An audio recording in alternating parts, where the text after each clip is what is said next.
It is 40 minutes past midday here at Rocket Lab's Mission Control Centre in Auckland, New Zealand, where launch operations are well underway in the lead up to our 36th Electron launch. Hello and welcome to our live broadcast for Rocket Like a Hurricane, a dedicated mission for NASA to launch the TROPICS constellation of hurricane monitoring satellites. Today's mission is flying from Pad B at Rocket Lab Launch Complex 1, our private spaceport on the Māhia Peninsula in New Zealand. T0 for Rocket Like a Hurricane is set for 1 p.m. local time. And for our friends at NASA watching in the United States, that translates to 9 in the evening Eastern Time, 6 p.m. Pacific, and a very early 1 a.m. UTC. My name is Muriel Baker. And I'm Keegan Black, and we are thrilled to be with you for today's mission. Our launch and safety operations teams at the range in Māhia and here in Rocket Lab's Mission Control Centre in Auckland are heading into the final T-minus 18 minutes of the countdown after methodically proceeding with final checks and preparations for Electron, NASA satellites and the launch pad to make sure all systems are healthy and ready for launch. We have an exciting pair of satellites from NASA on Electron today. The two 3U CubeSats will begin a new constellation in low Earth orbit to monitor tropical cyclones, including hurricanes and typhoons around the world, hence the TROPICS name, which stands for Time-Resolved Observations of Precipitation Structure and Storm Intensity with a Constellation of Smallsats. Another great NASA acronym. Today's mission is the first of 2 dedicated Electron launches to deploy the constellation. This first launch has been dubbed by the NASA team as Rocket Like a Hurricane, and in about 2 weeks' time, we'll be following up with a second launch. That mission has been affectionately called Coming to a Storm Near You. Both missions are heading to a 550 kilometre circular altitude above Earth at an inclination of about 30 degrees. This is a unique orbit best reached with a dedicated launch, making Electron the ideal launch vehicle to deploy TROPICS.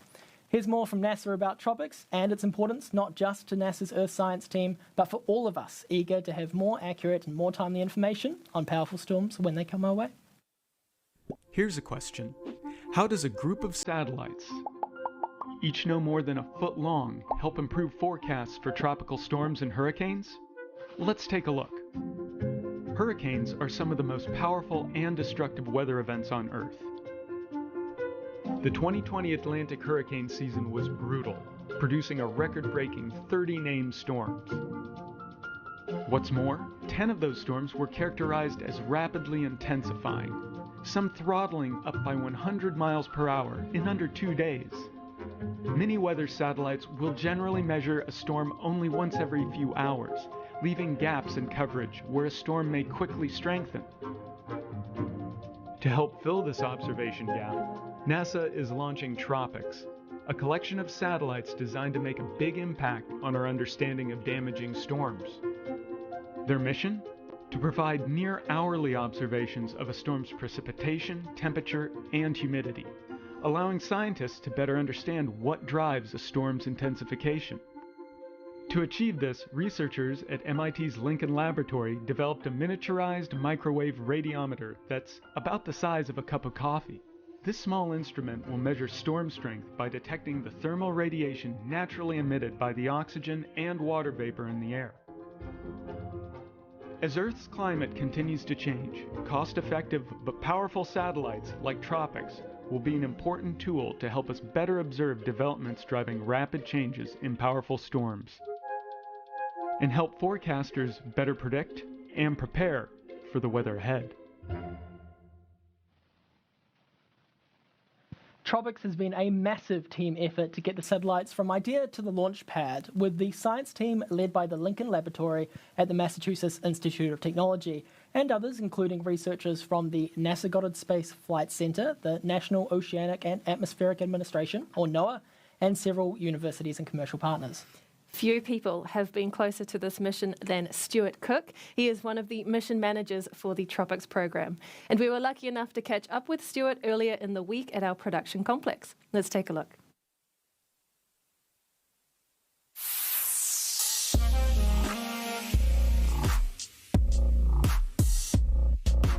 My name is Stuart Cook, and I work for NASA Langley Research Center. My job title is I'm the mission manager for the TROPICS project. Think about 4 satellites orbiting the Earth These satellites are looking down at clouds, at storms, at hurricanes, and they're looking to see how they form, how they intensify, or how they get stronger. So with TROPICS, we have 4 CubeSats that are going to be orbiting the Earth. They're about the size of a loaf of bread, so very small compared to your traditional satellites. And the beauty of having 4 of these things orbiting the Earth is that they can revisit a storm every hour, which is very different from how traditional satellites do it. They may come by the same storm once every 10 hours. The data from TROPICS, we're going to feed that to our partners, which are like NOAA, the National Hurricane Center. They take it and it helps them improve their hurricane forecasting and hurricane modeling. So when you think about it from the end users and you look at a TV and you say, hey, a hurricane's coming up the coast of Florida, it says the storm could go this direction, it could go this direction. We have improved models that will have a tighter band of where that storm is going to be. It's giving better forecast information to not only NOAA, but to the viewers. So for the first launch is, we're going to have a launch window maybe at 2 hours. It says it can launch between 1 and 3 p.m. New Zealand time. The second launch, there's a lot of synchronization that has to happen, so it's pretty exciting for a company like Rocket Lab to be able to do that with that kind of precision to help us meet our mission goals. During the launch, I'll be in the Mission Control Center here, so that'll be a new experience. I'll be on console to give the roll call for all systems go for the payloads. We're just so excited to really see it happen now. I can't just contain my excitement because it's just a lot of anticipation leading up to this moment.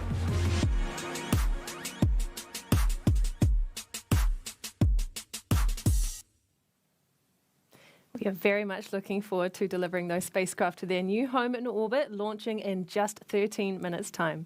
Right now in the countdown, we are at that 13-minute mark and counting as our launch team gets into the final go, no-go poll for today's launch. Our launch director today is Joseph Carpico. He will run through the list of operators at the range here in Mission Control to check in on whether all systems are go for liftoff. Let's bring up Mission Control audio now to hear the poll get underway.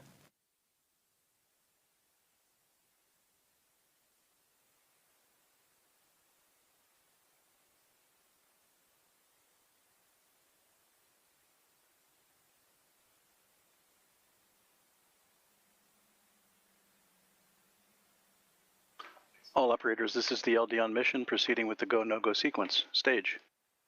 Stage is go. Avionics. Avionics is go. GNC. GNC is go. VCON. VCON's go. T1. T1 is go. GC. GC is go. PLS. PLS is go. RSO. RSO is go. MET. MET is go. MM. MM is go. LD sub. LD sub is go.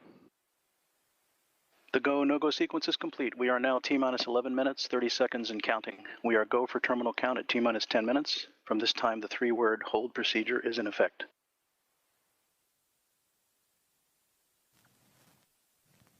Great news there from Mission Control. We are go for launch and ready to rocket like a hurricane for today's first TROPICS launch for NASA. You also heard our launch director confirm today's liftoff target, which is set for 1 p.m. local time, or 9 p.m. and 6 p.m. Eastern and Pacific. Looking back at the launch pad as we count down to liftoff, let's take you through the Electron rocket carrying the TROPICS payload. Electron is a 2-stage-to-orbit liquid-fueled launch vehicle designed specifically for small satellite missions. At the bottom of the first stage is where we have 9 3D-printed Rutherford engines located. A 10th space-optimized Rutherford engine takes us to orbit with our second stage. The Rutherford engines use liquid oxygen and RP1 kerosene as its propellant and oxidizer, and these are fed into the engine's combustion chamber in a world-first way, using electric pumps powered by batteries. Electron's structure is made of a carbon composite material, a super strong yet very lightweight material that gives our rocket its sleek black look.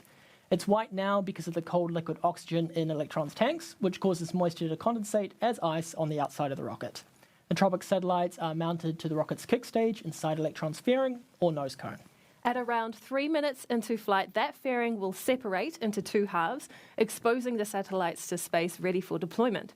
This mission, though, is a little different to a standard Electron launch after this point, because typically Electron's second stage would take us to an elliptical orbit around Earth, and then the kick stage would complete a final circularization burn with its tiny 3D printed Curie engine.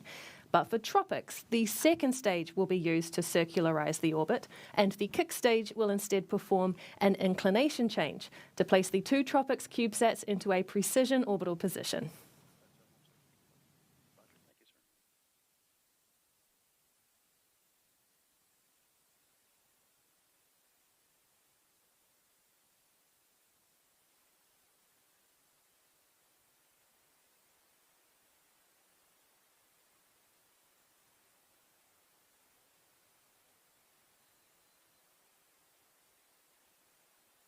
Avionics LD mission. LD avionics. Yes, sir. Please proceed with sequence 56, the avionics terminal check sequence. Sequence 56 in work.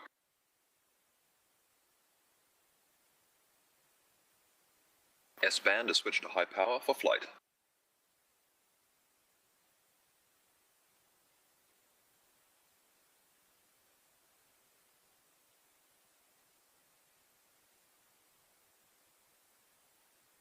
Stage LD on mission. LD stage. Please proceed with sequence 57. After today's first pair of TROPICS satellites are deployed, the second set on our next Electron rocket must be launched soon after, so that the constellation is up and running in time for this year's Atlantic hurricane season, beginning in June. So even before we have liftoff today, we know our second rocket will be rolling out to the pad for launch in approximately 2 weeks from now. The TROPICS launches won't be our fastest launch turnaround to date. That record is just 7 days, which we achieved earlier this year with a mission from LC2 in Virginia that was swiftly followed up days later with a launch from LC1 in New Zealand. But 2 weeks between dedicated smallsat missions is something that just did not exist for smallsats prior to Electron. Part of the reason we can deliver these missions one after the other so quickly is down to our comprehensive parallel test programs to prepare multiple Electrons for the big day. Rocket Lab Mission Manager Jane McNichol has been across the entire campaign for TROPICS. She has more to share on what's involved in the lead up to launch.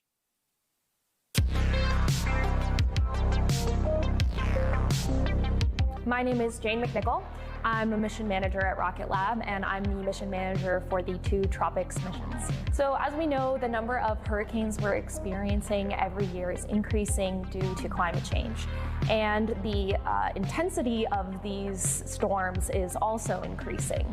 The current technology that we have on orbit to monitor hurricane development may only be able to check in on these storms every couple of hours, but within that time, we might see a storm increase in intensity quite a bit. TROPICS is a constellation of 4 CubeSats that will be able to monitor near hourly these intense tropical storms in terms of precipitation, temperature, and humidity, and collect this data for us. And this data has the potential to save lives and livelihoods, so it very well aligns with Rocket Lab's mission to improve life on Earth by enabling access to space. Before the launch vehicle even makes it to the launch site on launch day, it undergoes months of rigorous testing, starting with small component testing like our avionics, up into large stack testing or hot fire testing of our engines at our test sites, and then a full end-to-end wet dress rehearsal or practice for launch day. And this is all part of making Electron the most reliable small launcher on the market. Once the satellites arrive at the launch site, the satellite team from NASA and MIT Lincoln Laboratories will be inspecting and doing some final checks on the satellites to make sure that they're ready to be installed on the launch vehicle. In parallel with those tests, Rocket Lab is also running additional tests on the launch vehicle, which is fully delivered to the launch site by this time. We'll be doing integrated testing end-to-end of our avionics systems and preparing for the satellites to be integrated onto the kick stage. Then we will encapsulate the spacecraft and integrate the full launch vehicle, stage 1, stage 2, stage 3, and roll out for wet dress rehearsal. A wet dress rehearsal is basically a practice for launch day, where we perform all of the operations like we would on day of launch, including fueling the vehicle. And this gives us extra assurance that everything will go according to plan on launch day. Then we'll review the data from that test and proceed with launch. Everyone has a hand in helping Electron get to the pad for launch day, starting with our design team, into our manufacturing team, as well as our test and LC1 team, all the way to mission control and the engineers there behind me. This is a team of dedicated engineers who have gained their experience over 30 plus launches here at Rocket Lab. So as a mission manager, that means that I get to work closely with our customer, NASA and MIT Lincoln Laboratories. And I am so excited for launch day and being able to tell them that we've successfully deployed their satellites in orbit and see the real work begin there for them, and be able to see the excitement, not just once, but twice, because we've got 2 back-to-back missions coming up. So I can't wait for launch day. I'm really psyched about it.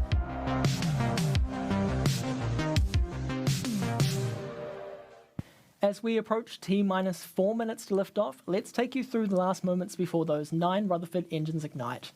At 2 minutes before liftoff, the ground power supply at the launch pad is disabled and Electron switches to internal power. Our launch safety system, the AFTS, will be enabled at the same time, and we can expect to hear both of those calls from our operators in mission control, one after the other. The liquid oxygen supply valves on stages 1 and 2 are closed about 10 seconds later, with another operator expected to confirm on comms that LOX load is complete. At under a minute to liftoff, the propellant tanks will be at their optimum pressure levels for launch. Ground control will soon afterward confirm the water system at the launch pad is ready to be activated for when the engines on the rocket ignite for launch. This is what will cause the large white cloud of water vapor at liftoff. At T-minus 10 seconds, the launch director will count down with the mission clock to liftoff. The engines will ignite at T-minus 3 seconds, and the launch pad's hold-down mechanisms will be released. Then Electron will take to the skies for its 36th launch for this TROPICS mission to space. We'll bring up the audio channels from mission control now to listen in, and then we'll be back with you after liftoff. All operators LD on mission. We are go for auto sequence start at T-minus 2 minutes. LD is go for launch.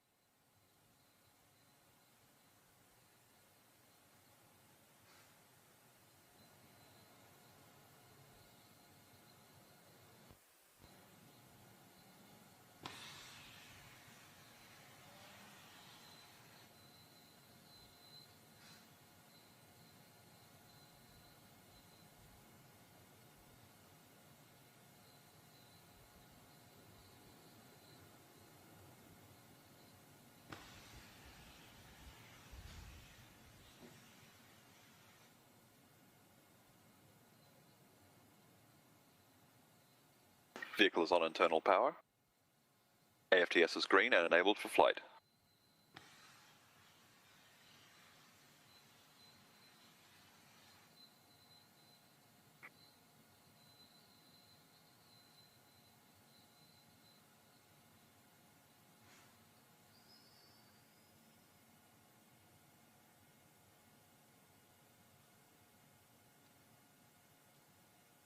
LOX load is complete. System is in recirc.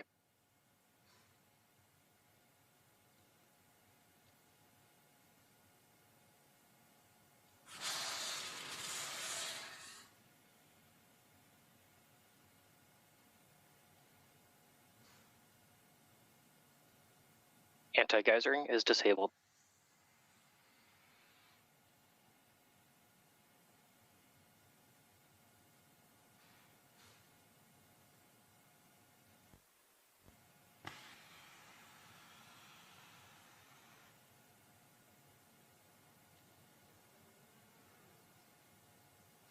Stage 1, stage 2, press for flight. High flow engine purge enabled.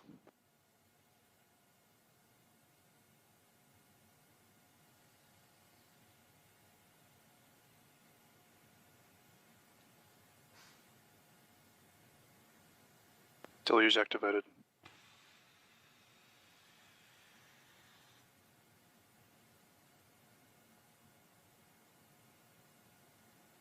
T-minus 20 seconds and counting.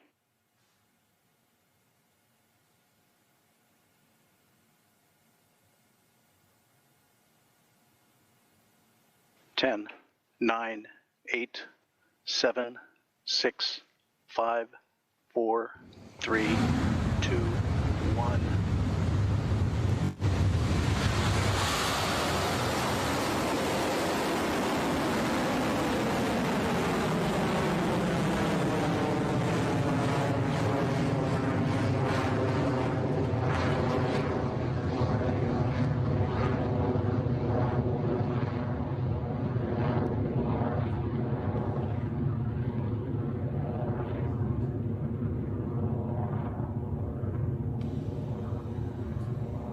HVB discharge is nominal.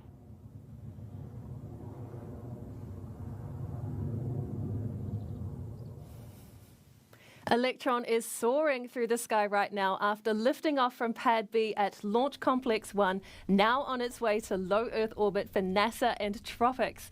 The first launch milestone the rocket will pass through is Max Q, when the forces against Electron are at their peak as the rocket moves quickly through the atmosphere. Mission Control is expected to call that out on the net shortly.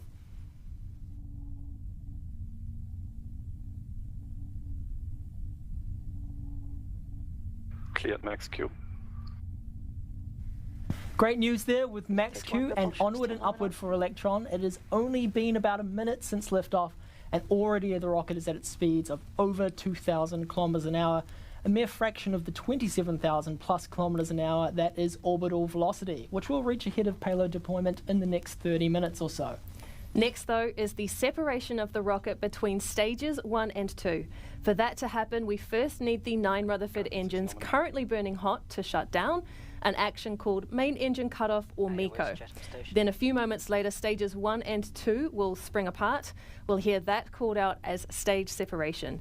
Then the single space-optimized Rutherford engine on the second stage will light up and carry on with the TROPICS mission. Those milestones should be taking place at around T plus 2.5 minutes.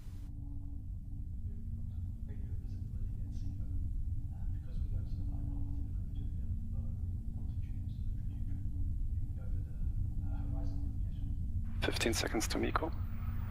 Entered burnout detect mode.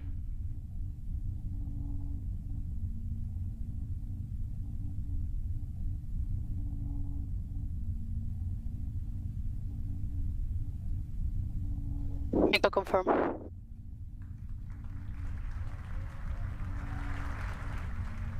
Stage separation successful. Stage ignition.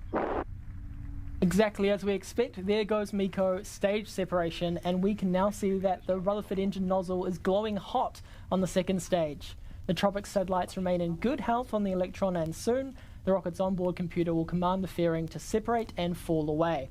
Now that we're in the vacuum of space, TROPICS doesn't need the protection of the fairing anymore, so we get rid of that dead weight to maximize fuel efficiency on the way to orbit. Fairing separation successful. If you're looking at the screen at the right moment just there, you will have seen those 2 nose cone halves falling away as planned with the fairing separation. Electron is performing nominally on its way to orbit with a few minutes between now and our next mission milestone, the battery hot swap for our second stage engine at around 6 minutes, 52 seconds into flight.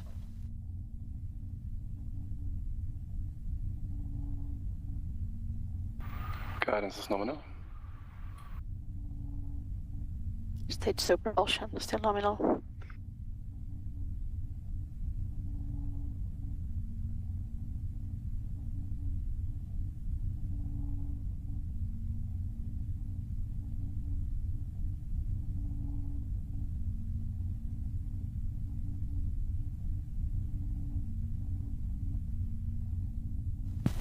Electron and TROPICS are moving at a good pace right now, well over 8,000 kilometers an hour at the T plus 4 minute mark into the mission. The vehicle is currently at 234 kilometers in altitude, with another 300 or 50 so kilometers to go until we reach our 550 kilometer destination. Getting there is only one part of the journey, though, as TROPICS won't be released immediately at that 550 kilometre first touch. The satellites will remain attached to the rocket's third stage and complete a full loop of Earth before they can be deployed on their home orbit. We'll explain that process in more detail later when we get closer to that point of the mission.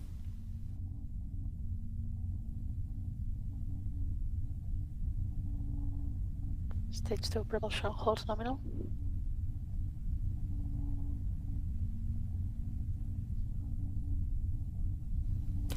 A quick check of the dials on our screen tell us that all remains nominal for Electron and TROPICS.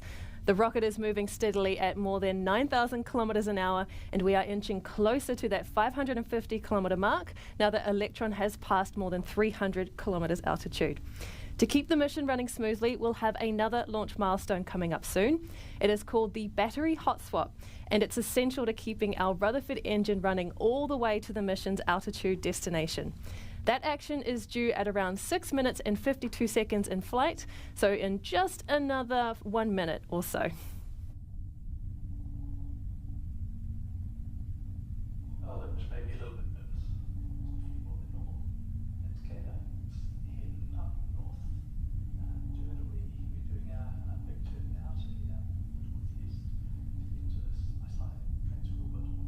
Guidance is nominal, 200 seconds remaining.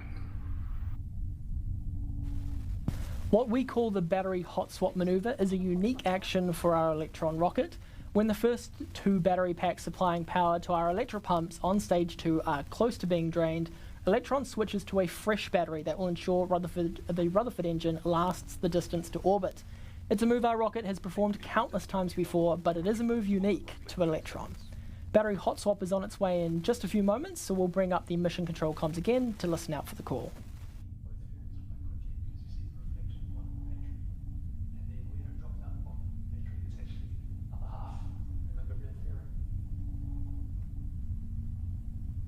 Throttling down.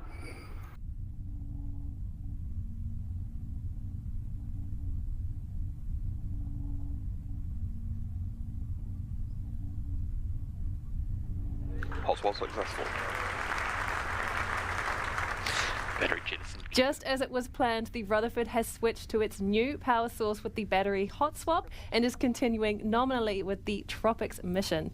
There are a few minutes left in the engine's burn time before the second stage completes its final actions for the mission, shutting down Rutherford and then separating from the third stage. Yes, has saved.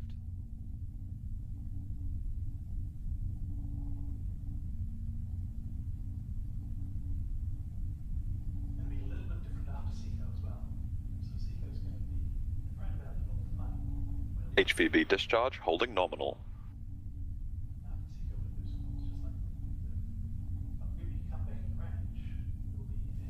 How beautiful are some of these views from Electron? This nominal Rutherford burn marks our 360th engine in space, inching us closer to our 400th engine milestone, expected on our 40th Electron launch. In fact, one of those engines to fly next will be an engine that we have already launched before. We are taking the next major step in evolving Electron into a reusable rocket by launching a pre-flown Rutherford engine on one of our missions later this year. That engine, which flew on our There and Back Again mission in May 2022, has undergone the same extensive testing and acceptance processes as any newly built engine and has performed flawlessly throughout multiple full mission duration engine tests. And we are very excited to see that engine back on the pad soon.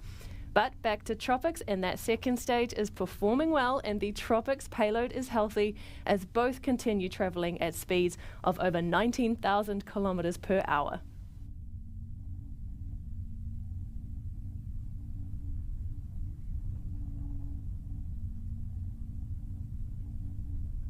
Entered burnout detect mode. All right, at T plus 8 minutes 56 seconds into this mission for NASA, and we are nearly in orbit. In a few moments, we'll be able to see that red hot engine nozzle there start to turn cold once the engine on stage 2 shuts down. Mission control will call out these actions. Listen out for SECO confirmed on the nets coming up shortly.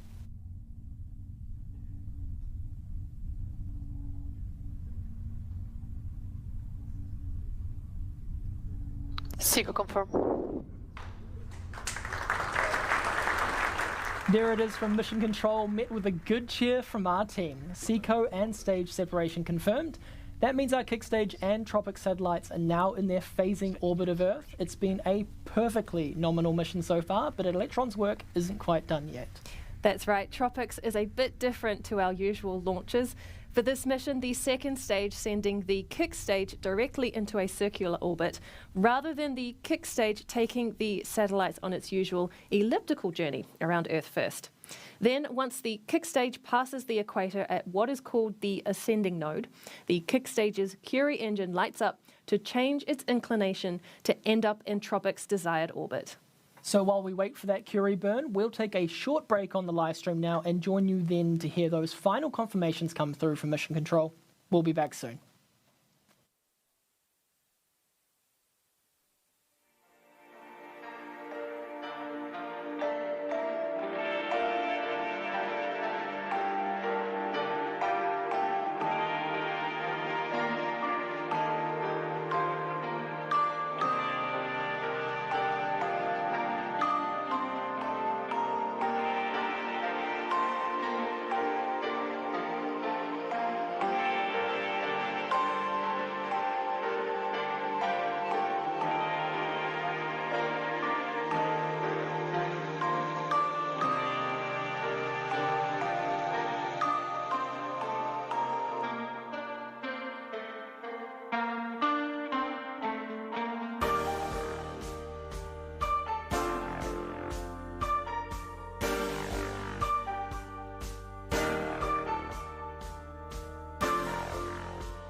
Great to have you back with us for the webcast of our 36th Electron launch, the Rocket Like a Hurricane mission to deliver the first pair of TROPICS satellites to orbit for NASA. We had a great liftoff from the pad at Launch Complex 1 today, where Electron cleared the Māhia Peninsula quickly and made its way northeast and successfully passed through early launch milestones like max Q, main engine cutoff, and separation of the first and second stage. The second stage performed excellently through its launch milestones too, including battery hot swap and second engine cutoff before T plus 10 minutes into the mission. Now we are here with the kick stage carrying the TROPICS satellites to their 550 kilometre altitude destination as we come up to Curie engine burn for that final inclination change. TROPICS will then be released from their canisterized satellite dispensers, the safety housing made by us for this pair of TROPICS Smallsats. We'll have official confirmation of those actions taking place once the kick stage passes over the next ground station off the coast of Portugal. But we'll be following along with the mission in real time with this animation of TROPICS' journey on the kick stage. So we'll bring up the comms channels to listen in on the final few moments of this TROPICS mission. Let's listen in.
Expected nominal Curie ignition.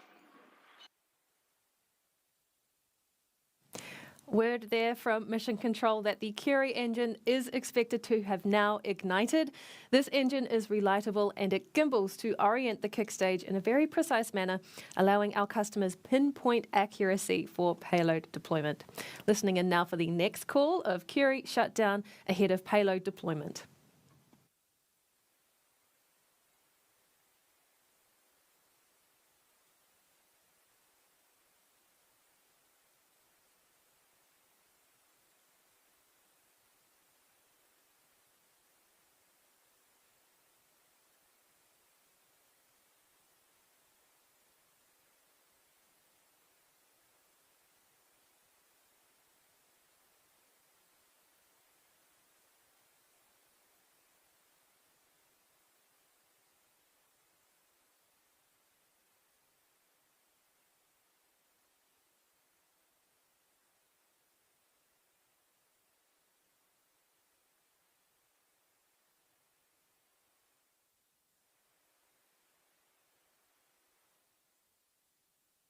As Marielle mentioned earlier, we're currently waiting for the Curie engine shutdown, followed by the call for payload deployment for the first pair of TROPICS satellites for NASA.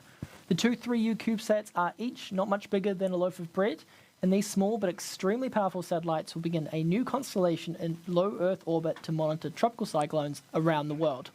TROPICS aims to measure temperature, humidity and precipitation so that we can better understand the evolution and structure of storms, and doing so with a high revisit rate within the hour will be invaluable.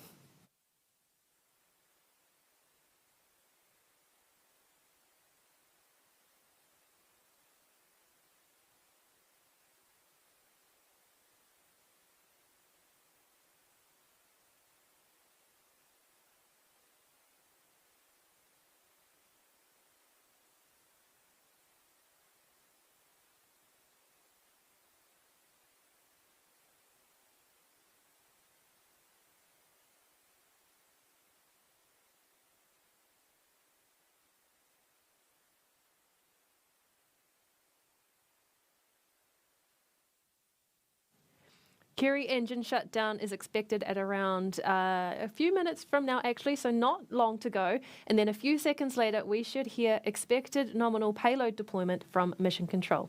Let's check back in. Expected nominal Curie shutdown. There goes Curie engine shutdown, listening in now for payload deployment.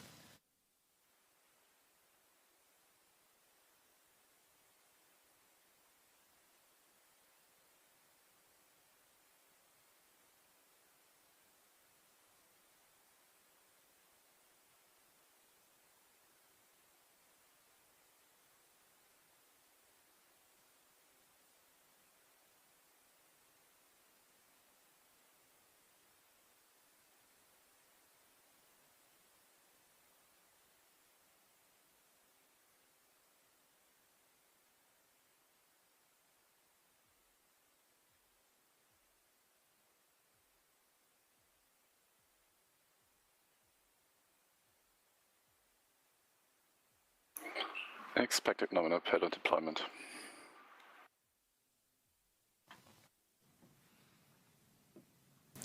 And there is the call out from Mission Control, expected nominal payload deployment.